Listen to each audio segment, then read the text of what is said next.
long time. We've been in the Labour Party together many years. One goes into the party, one finds oneself asked to do particular jobs, and then you get yourself into a position where people say to you, well, you must run for the leadership, and when enough people have said that to you, you decide to do so, and there you are. Do you think that your position as...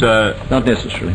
Do you think that your potential position, and after all this is a fact of British politics, yes, an essence of British politics, that the leader of the opposition is a potential next Prime Minister, or on a change of power in the House. Do you think that your position as a potential Prime Minister in any way of a Labour Party, head of a Labour Party, in any way affects your private life, your private affairs and your personal conduct and outlook as distinct from being a backbencher or being a minister perhaps in a different kind of party?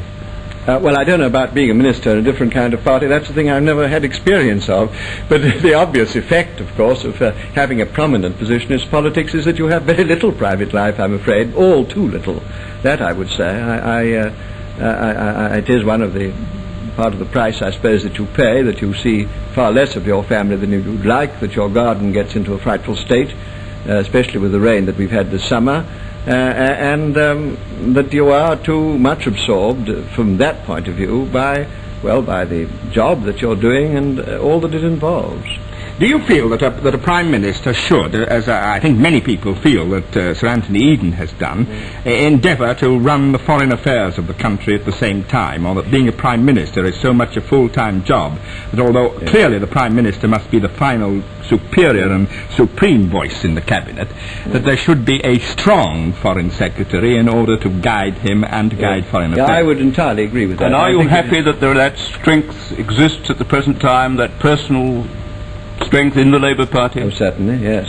Mr. Gaitskell, would you think that a politician should, so to speak, lead public opinion personally? Should he undertake to do personally what the policy of his party indicates other people should do personally? Private schools, for example.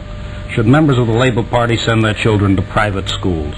Well, I tell you what I think about that. I think it's an extraordinarily difficult thing, with our educational system as it is, to tell parents they must not do the best they can for their children. Most people want to do that anyhow. And therefore I don't think it's reasonable to criticize parents for doing that. And I don't think it's even inconsistent with that point of view, indeed in any way inconsistent, to say we wish to change the system where we would not be faced with this extremely difficult choice.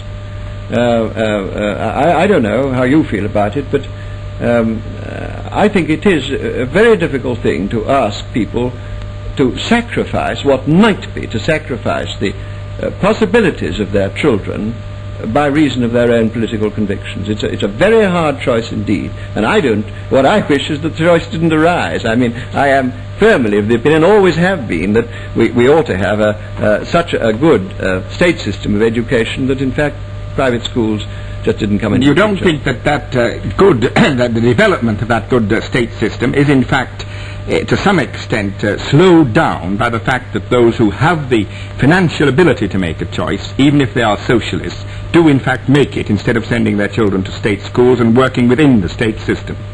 Well, I mean, if you want me to sort of develop my views on the fee-paying schools, I think you have this situation under which people who can afford it tend to send their children to fee-paying schools because they think they will either do better intellectually or that they will get some kind of social advantages out of it. And I don't think you can have a really democratic system of education so long as that exists. I think that people, however, will go on doing that so long as the opportunity is there.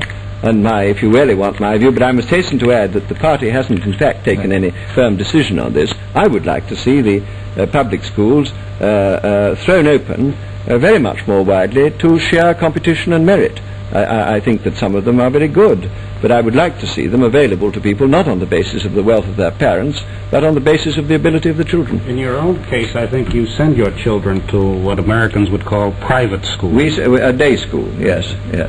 Well, as a matter of fact, I repeat, I'm not ashamed of that at all. In fact, in our case, it's a bit mixed up with the war and one thing and another, and where we were during the war. But there is this problem that you're faced, and unless you happen to have a very good state school fairly near, it is difficult. Well, thank you very much, Mr. Gaitskell. I'm afraid we must stop now, and thank you very much indeed for your so clear and, I think, detailed answers to our questions. Thank you very much for your penetrating questions. And thank you, too. I hope you've enjoyed it. Good night.